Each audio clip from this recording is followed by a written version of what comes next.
Krishna Prem is not easily attained.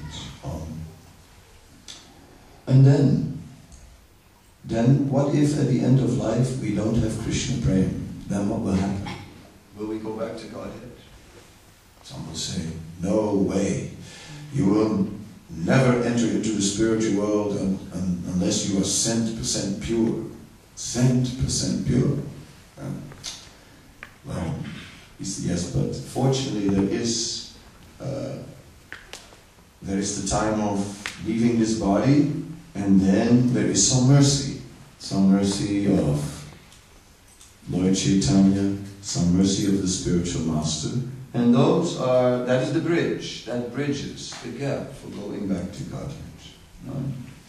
Thus, at the end of our life, our own service will be judged. But more important is the service of our spiritual master, who is requesting Krishna, please accept him. He didn't do well, but accept it anyway.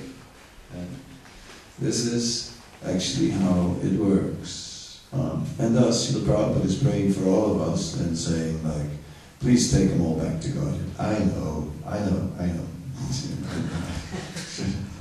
know everything. But still, please take him back to God. Then what can Krishna do? Because Prabhupada has done such service that Krishna has become so indebted. What can he do? When he's asking, let him go. In this case, in the spiritual world. Anyway, we're purifying on the way. So, mercy is a major factor. And thus, we must look for that mercy. We must therefore always turn to our spiritual master. It's not that the spiritual master should turn to us. We should turn to him for shelter. That is it. If he turns to us, that is causeless mercy. Undeserved.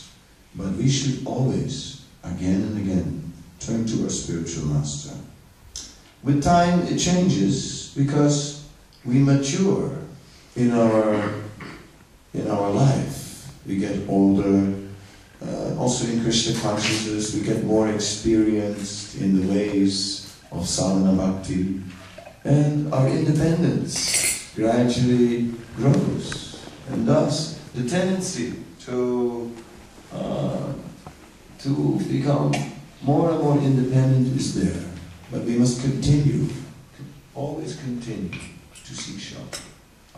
This is the essence, to seek shelter.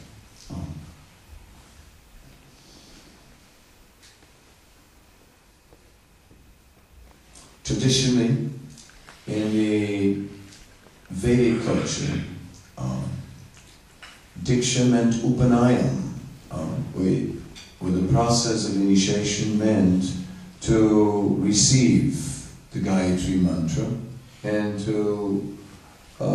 to be, at that point one was brought closer, Upanayam, one was brought closer to the Supreme Lord. This was traditionally, prior to Lord Chaitanya's Sankirtan movement, the meaning of initiation. But in Lord Chaitanya's movement, initiation is different. Because in Lord Chaitanya's movement, the first initiation is Harinam. It is there where Sambandha, where the connection takes place. It is there where one actually makes the connection.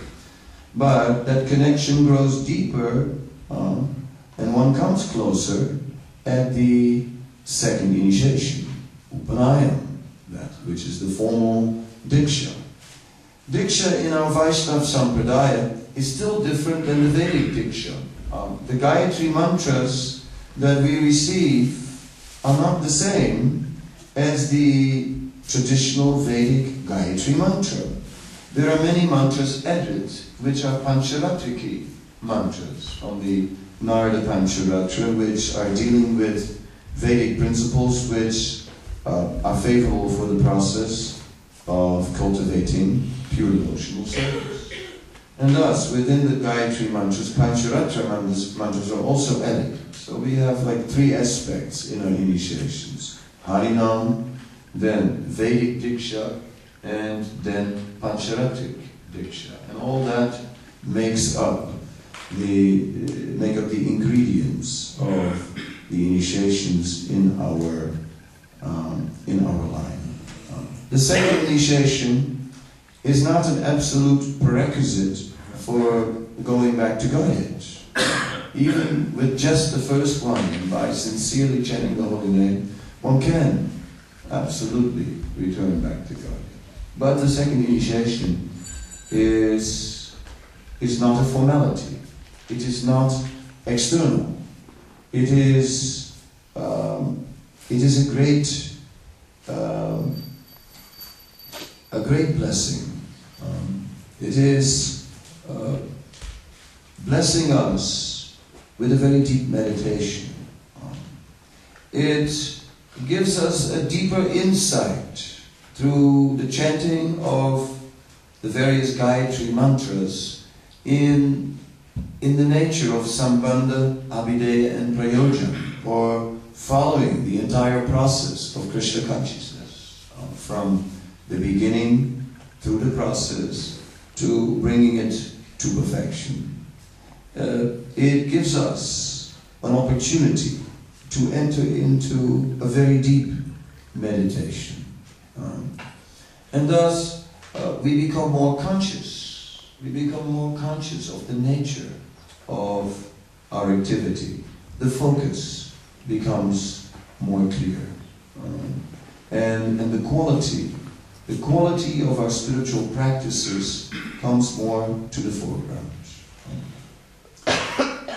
But the essence of Brahminical behavior is to always associate with the mode of goodness. Srila Prabhupada is using this word associating with the mode of goodness. I like that. Instead of saying we must be in the mode of goodness, Prabhupada is saying we should always associate with the mode of goodness as much as possible. And in that way, one can cultivate the mode of goodness. So, that is a Brahman's responsibility. That in his private life, he is associating with the mode of goodness. In his public life, he may have to deal with people who are in ignorance, with situations which are degraded. As a preacher, yes, he can do, but he will not come down from his platform of being the representative of Krishna. So, Brahmin initiation means to be transparent to the will of Krishna. Not following one's own whims, not following one's own mind, not following one's own desires, not following the pushings of one's senses, but acting according to prescribed duty. Thus, the primary requirement is a sense of responsibility. That is the primary qualification. If a person is responsible, very responsible in his nature, then we can award this second initiation.